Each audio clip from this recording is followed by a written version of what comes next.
Tu es toujours la honte, ma famille le disait à chaque fête. Alors, quand j'ai acheté la maison de mes rêves, j'ai organisé une grande fête. Et envoyé des invitations à tout le monde sauf à eux. Ils l'ont découvert sur Facebook. Les commentaires étaient magnifiques.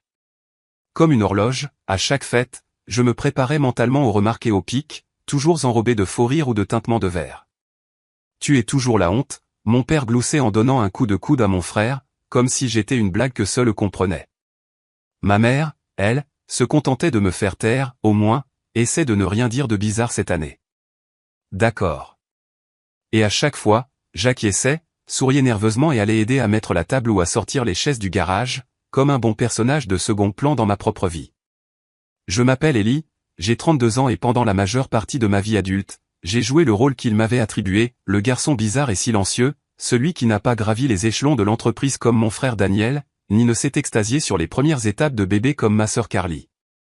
Celui qui a gaspillé sa vingtaine à enchaîner les piges, les emplois dans des startups et les petits boulots que personne ne comprenait, sauf que ce petit boulot a fini par payer. Je n'ai jamais fait grand cas de ce que je faisais. Quand je créais des applications pour les petites entreprises, ma famille disait que ça ressemblait à un passe-temps. Quand j'ai commencé à travailler comme consultant pour des entreprises technologiques, ils ont levé les yeux au ciel et m'ont demandé quand j'allais trouver un vrai travail. Même quand j'ai lancé un produit SaaS qui a décollé pendant la pandémie, ils ont ri quand j'ai dit que je devais embaucher quelqu'un. Embaucher ? Tu veux dire un ami pour t'aider avec ton site web, a ricané Daniel pendant le dîner de Thanksgiving, tandis que mon père découpait la dinde comme s'il auditionnait pour une émission de cuisine. Alors j'ai complètement arrêté de parler de travail. Ça ne valait pas la peine. Quoi que je fasse, j'étais la risée, la déception, la honte. La goutte d'eau qui a fait déborder le vase n'était même pas dramatique. C'était l'anniversaire de Carly l'année dernière, ses 35 ans, et maman avait loué un vignoble pour la famille. Il y avait des hors-d'œuvre traiteurs, un guitariste acoustique et un diaporama des meilleurs moments de Carly, qui comprenait 5 photos de bébé, sa remise de diplôme du lycée et une photo d'elle brandissant sa première déclaration d'impôt. À un moment donné pendant les discours, Daniel a levé son verre et a dit, à Carly, la preuve qu'être responsable, ça paie. Tout le monde a ri. Ma tante chérie l'a même applaudi. Puis maman a enchaîné, et à Ellie, pour nous tenir en haleine. Nouvelle salve de rire.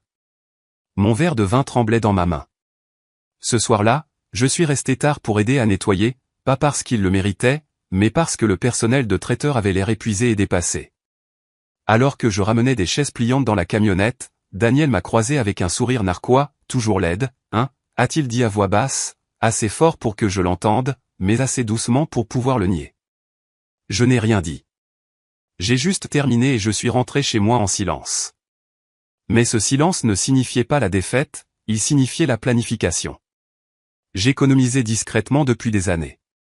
Les revenus dans la tech peuvent être volatiles, mais j'avais fait des choix judicieux, investi, réduit la voilure quand c'était nécessaire, automatisé ce que je pouvais et, plus tôt ce printemps-là, j'avais signé pour une maison moderne de 3 chambres nichée dans un quartier de collines sécurisé. Des baies vitrées du sol au plafond, tout connecté, et un jardin qui faisait halter les agents immobiliers. C'était la maison de mes rêves et personne dans ma famille n'était au courant. Pas parce que je le cachais, mais parce que pas une seule personne ne m'avait jamais demandé ce qui se passait dans ma vie. J'ai signé les papiers, déballé mes cartons et puis j'ai fait quelque chose que je n'avais jamais fait auparavant, je me suis célébré. J'ai organisé une pendaison de crémaillère comme si c'était un événement sur tapis rouge. J'ai envoyé des invitations personnalisées à mes amis les plus proches, à d'anciens clients qui me sont devenus chers et à quelques collègues qui m'ont soutenu dans les moments difficiles. Pas de famille, pas un seul. Je leur ai dit que j'étais occupé ce week-end quand quelqu'un a essayé d'organiser un brunch. J'ai mis l'événement en mode privé sur Facebook, mais pas invisible. Cette partie était intentionnelle. La nuit de la fête était parfaite. Les guirlandes lumineuses brillaient au-dessus du patio, la nourriture traiteur sentait incroyablement bon et les rires résonnaient dans les couloirs d'une maison remplie de gens qui me voyaient vraiment, pas comme une note de bas de page, mais comme quelqu'un qui mérite d'être célébré. Il y avait de la musique, des discours et même un petit karaoké improvisé près du feu. J'ai pris des photos avec tout le monde, posé avec la pyramide de champagne et, à la demande de mon ancien mentor en affaires, j'ai même fait un court discours de remerciement. Mon amie Julie a posté une photo de moi sur le balcon, les bras levés, les lumières de la ville en arrière-plan, avec la légende, de paria à bâtisseur d'empire, si fier de toi, Ellie. Ce post, c'est ce qui a déclenché le chaos. Je me suis réveillé le lendemain matin avec une douzaine d'appels manqués, 7 de ma mère, 3 de Daniel, 1 de Carly et 1 d'un numéro inconnu qui s'est avéré être ma tante Cheryl. Mes notifications Facebook avaient explosé. Mon profil, que j'utilisais à peine, avait été tagué dans des photos, des stories et même une vidéo de quelqu'un qui filmait le moment où je coupais le ruban devant la porte d'entrée avec des ciseaux géants. Je n'ai rien posté de tout ça, mais je ne l'ai pas caché non plus. La section des commentaires était glorieuse. « Attends, Ellie, cette maison est magnifique, quand est-ce que c'est arrivé, tu mérites ça, OMG, je pleure, si fier de toi. » Et puis, enfoui dans le mélange, « Pourquoi nous n'avons pas été invités, de ma cousine Jenna, ta famille aurait dû être là, c'est tellement blessant de Carly, un passif agressif. J'imagine que certaines personnes oublient qui les a élevés de maman. » Même Daniel a commenté, « J'imagine que ce faux boulot a fini par marcher, hein? Tu aurais pu nous le dire. » Je n'ai répondu à rien, ni aux commentaires, ni aux messages vocaux, ni au long texte que m'a envoyé ma mère disant que j'avais mis la famille dans l'embarras en leur faisant passer pour des étrangers. Ce mot, embarras. Je l'ai regardé pendant longtemps, puis j'ai supprimé le message. Mais ce n'était pas la fin, parce que 2 jours plus tard, Daniel s'est pointé à ma porte, sonnant comme si on était amis. Je n'ai pas répondu tout de suite à l'appel du portail. Je me suis tenu à l'îlot de cuisine, café à la main, à regarder son visage à travers l'interphone vidéo.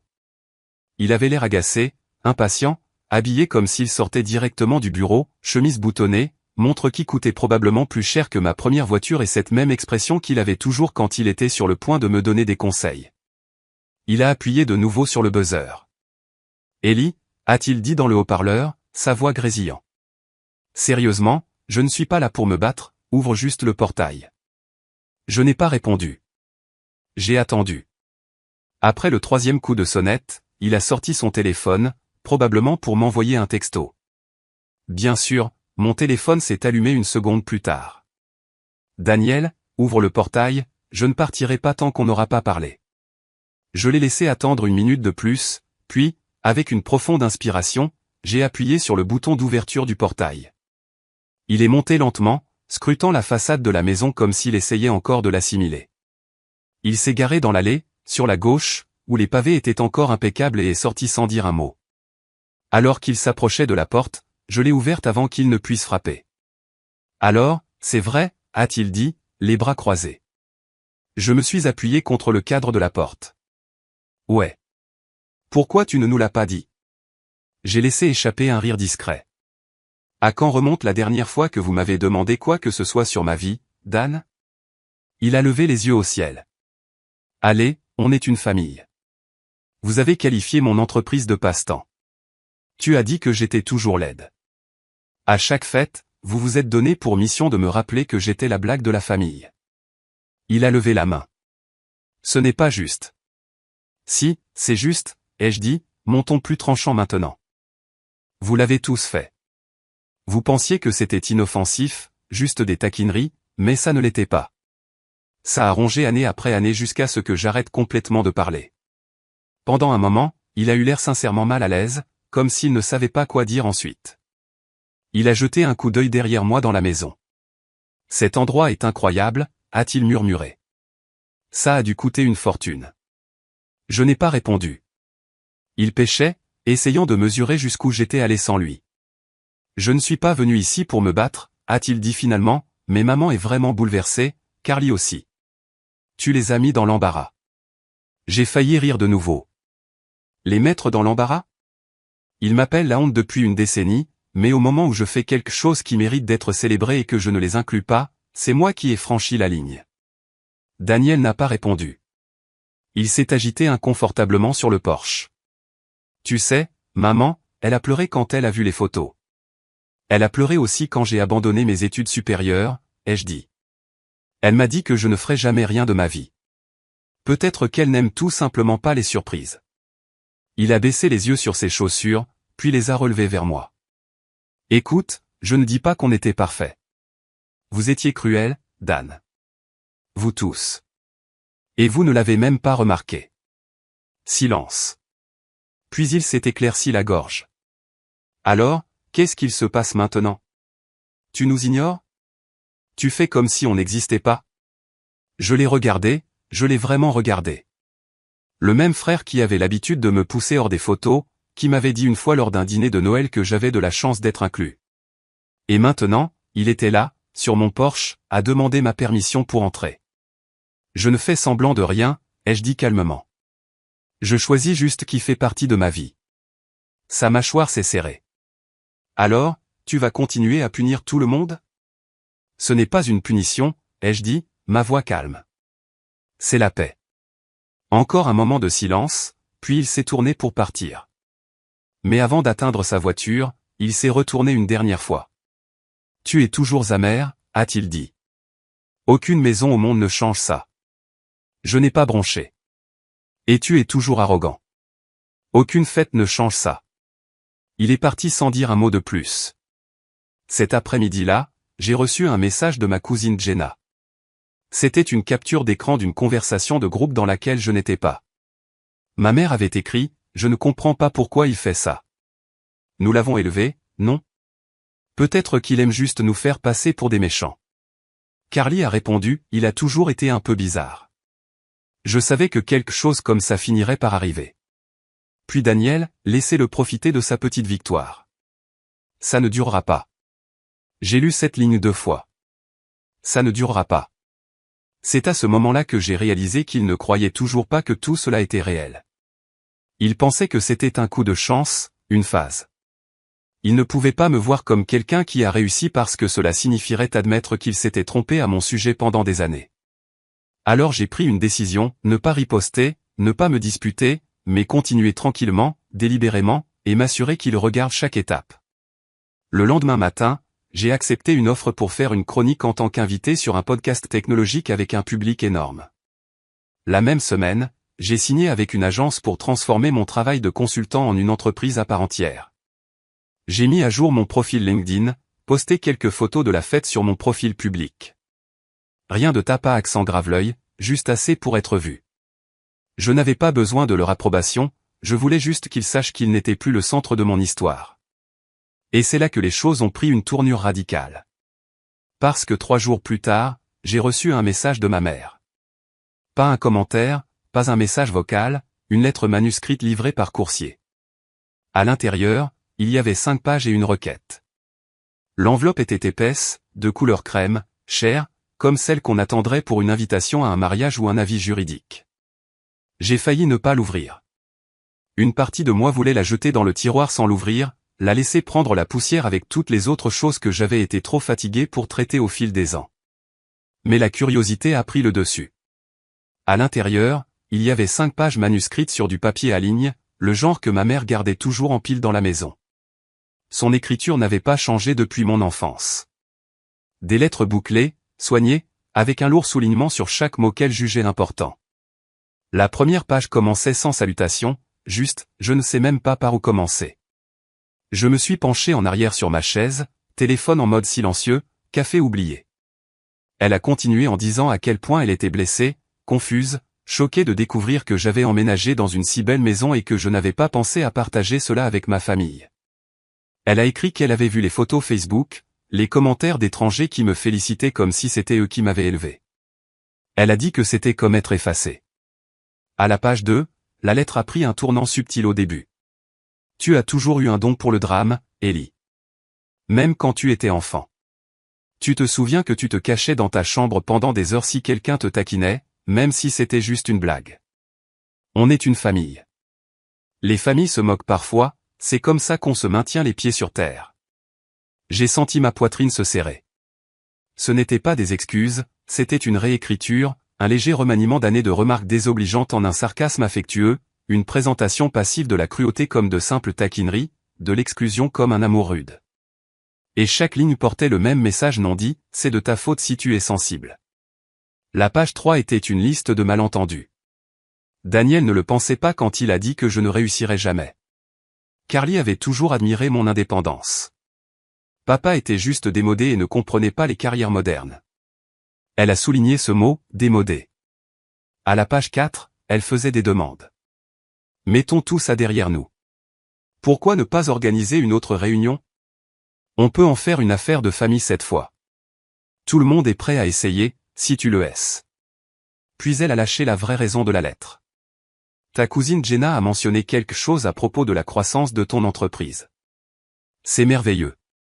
Peut-être qu'on pourrait tous s'asseoir un jour et discuter de la façon de se soutenir financièrement ou autrement.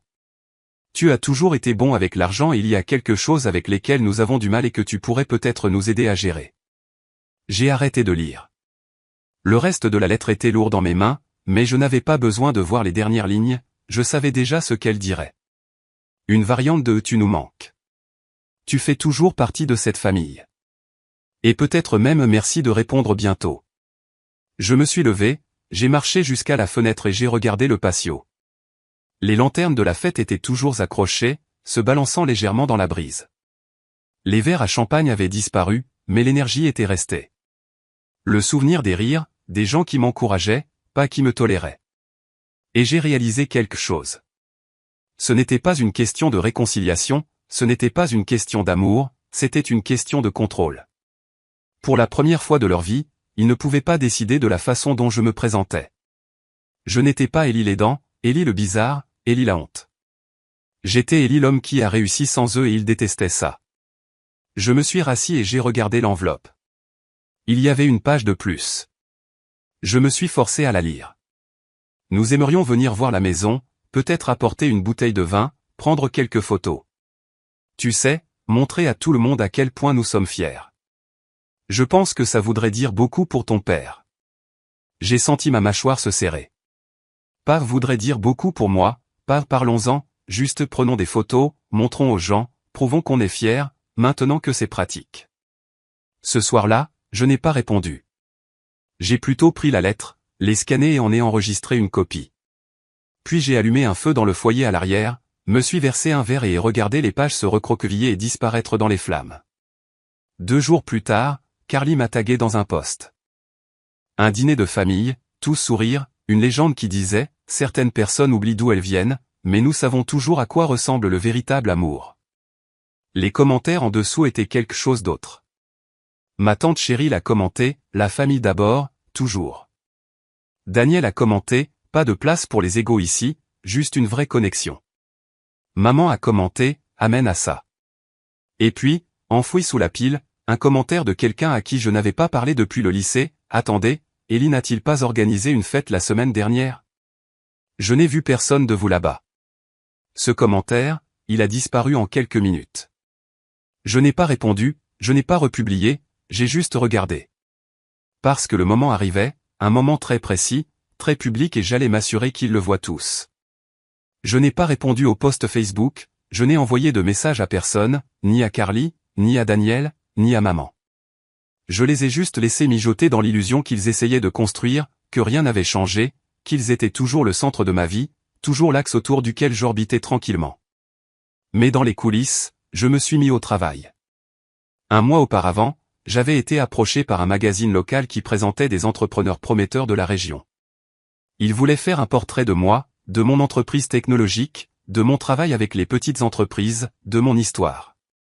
J'avais initialement refusé, ne voulant pas attirer l'attention, mais maintenant, j'ai rappelé le rédacteur en chef. Nous avons programmé l'interview pour la semaine suivante. Je ne me suis pas habillé ni préparé de discours, j'ai juste parlé simplement. Je leur ai parlé des années de pige, des longues nuits à construire quelque chose à partir de rien, des difficultés à être sous-estimé par des gens qui pensaient que le succès ne ressemblait qu'à une seule chose. J'ai omis le drame familial, mais il était là entre les lignes, tissé à travers mon ton, mes silences, les mots que je n'ai pas dit. L'article est paru sous le titre de l'échec au fondateur, comment un outsider local a tranquillement bâti une entreprise à 7 chiffres. Il présentait une photo de moi sur le balcon de ma maison, les lumières de la ville derrière moi, la légende disant, Élie Grant, 32 ans, dit qu'il ne s'est jamais intégré et a finalement cessé d'essayer. J'ai posté l'article sur mon LinkedIn, j'ai tagué le magazine et je l'ai laissé se répandre. La réponse a été immédiate. Des clients ont contacté, des recruteurs ont envoyé des emails, d'anciens camarades de classe ont envoyé des messages, félicitations. Même l'un de mes professeurs d'université a laissé un commentaire, je savais que tu avais ça en toi, Élie. Ton projet de fin d'études avait des années d'avance sur son temps. Mais la vraie récompense est arrivée 3 jours plus tard. J'ai reçu un message de mon père. Court, froid, prévisible. J'ai vu l'article. Bel endroit. Ça aurait été bien si tu nous avais inclus. Fais-moi savoir quand on peut venir voir la maison. Je n'ai pas répondu. Le lendemain, ma mère a appelé 2 fois, puis une 3e fois. Je l'ai laissé sonner. Puis Carly a envoyé un texto, « Est-ce qu'on peut parler, juste nous deux ?» À celui-là, j'ai répondu. J'ai accepté de la rencontrer dans un café près de mon ancien quartier, un territoire neutre. Elle était déjà assise quand je suis arrivé, un latte devant elle, le remuant en cercle lent comme si elle attendait que le courage se dissolve dans la mousse. « Salut », a-t-elle dit. Je me suis assis en face d'elle. « Salut ». Pendant quelques instants, nous n'avons pas parlé. Puis elle a expiré fortement et a dit, « Écoute, je sais qu'on a été horrible. Je ne vais pas prétendre le contraire. On ne t'a pas pris au sérieux et ce n'était pas juste. » J'ai hoché la tête une fois, la laissant continuer. Je pense qu'une grande partie de ça était de la jalousie et peut-être de la peur aussi. Tu n'as pas suivi le scénario. Tu n'es pas allé aux études supérieures, tu ne t'es pas marié, tu n'as pas eu le genre de vie dont les gens parlaient quand ça a commencé à marcher pour toi quand même, ça a fait peur aux gens. J'ai été surpris par l'honnêteté de ça. Mais Ellie, a-t-elle continué, nous ignorer, la fête, les photos, les interviews, tu nous as fait passer pour des étrangers. Je me suis penché en avant. C'est parce que vous l'êtes. Vous êtes devenus des étrangers pour moi il y a des années. Je n'avais juste pas les mots ou la confiance pour le dire. Chaque fois que vous vous moquiez de moi ou que vous me laissiez de côté ou que vous me faisiez sentir comme la mascotte de la famille au lieu d'un membre, vous avez enfoncé un coin plus profond. Elle a baissé les yeux, sa mâchoire serrée. Alors, c'est tout? On est juste coupé. Non, ai-je dit, mais les conditions sont différentes maintenant. Je ne supplie plus pour être inclus. Je ne distribue plus de réductions émotionnelles à des gens qui pensent que ma valeur est à débattre. Elle a hoché la tête lentement. Alors, quelles sont les conditions? J'ai bu une gorgée de mon café. Vous ne parlez pas pour moi. Vous ne vous pointez pas sans invitation et si vous voulez faire partie de ma vie, vous le faites en égo, sans blague à mes dépens, sans commentaires acerbes, sans demander de faveurs déguisées en reconnexion. Ses yeux se sont embués, mais elle n'a pas protesté. D'accord, a-t-elle chuchoté. Je t'entends. Nous avons parlé pendant encore 20 minutes. Ce n'était pas chaleureux, mais c'était réel et c'était plus que ce que j'avais eu depuis des années. Elle n'a pas demandé d'argent, elle n'a pas demandé à voir la maison, elle a juste demandé, est-ce que je peux essayer de faire mieux? Et j'ai dit, oui, mais je voulais dire, on verra au point. Les retombées sont arrivées 2 semaines plus tard. Mon père a essayé d'organiser un dîner de famille dans un restaurant, juste nous 5. J'ai décliné l'invitation poliment, fermement. Je leur ai dit que j'étais occupé par le travail, ce qui était vrai. Je venais d'être invité à prendre la parole lors d'une conférence technologique à Vancouver et je préparais mes diapositives. Le lendemain, Daniel a appelé. Il a laissé un message vocal que j'ai enregistré. Tu penses que tu es meilleur que nous maintenant juste parce que tu as eu de la chance? Tu es toujours le même loser maladroit que tu as toujours été. L'argent n'achète pas le respect, Ellie, il achète juste des murs. Il avait raison sur une chose, j'étais le même à bien des égards. Toujours calme, toujours introspectif, toujours un peu maladroit, mais je n'étais plus faible. Je n'avais plus besoin de leur validation comme de l'oxygène. Ce week-end-là, j'ai organisé une autre fête, pas une énorme, juste un dîner privé pour quelques amis proches, des mentors et un invité très spécial. Carly. Elle s'est présentée avec une bouteille de vin et un sourire nerveux. Je l'ai accueillie, lui ai fait visiter et regardé ses yeux s'écarquiller dans chaque pièce. Elle n'arrêtait pas de dire, tu as vraiment fait ça. Tu as vraiment réussi. Et je me suis enfin laissé sourire sans amertume. Ouais, ai-je dit, je l'ai fait. Elle était différente ce soir-là. Plus calme, plus réfléchie. Je l'ai surprise à s'attarder dans mon bureau à domicile, à regarder le tableau blanc couvert de notes, les plaques et les articles encadrés. Tu sais, a-t-elle dit alors que nous débarrassions les assiettes plus tard, je pense que c'est la première fois que je te vois comme le personnage principal. J'ai ri doucement. C'est parce que c'est la première fois que j'ai arrêté de demander la permission. À la fin de la soirée, elle m'a serré dans ses bras. Pas l'étreinte rigide et performative à laquelle j'étais habitué, mais quelque chose de plus chaleureux, quelque chose de réel et quand elle est partie, je ne me suis pas senti épuisé, je me suis senti plus léger. Ce soir-là, J'ai ouvert ma boîte de réception. 3 autres emails de maman, un de papa, tous ignorés. Puis un d'un producteur de podcast qui voulait me présenter dans un épisode intitulé Le pouvoir d'être sous-estimé. J'ai accepté. Quand l'épisode est sorti, j'ai inclus une ligne vers la fin que je n'avais pas prévue. J'ai dit, parfois, la meilleure vengeance n'est pas de prouver que les gens ont tort, c'est de construire une vie tellement bien que leurs opinions deviennent insignifiantes. Pas parce que vous les avez effacées, mais parce que vous les avez dépassées. Je n'ai pas dit leur nom, je n'en avais pas besoin. Ils l'ont entendu de toute façon et pour la première fois de ma vie, je ne me suis pas senti comme la honte.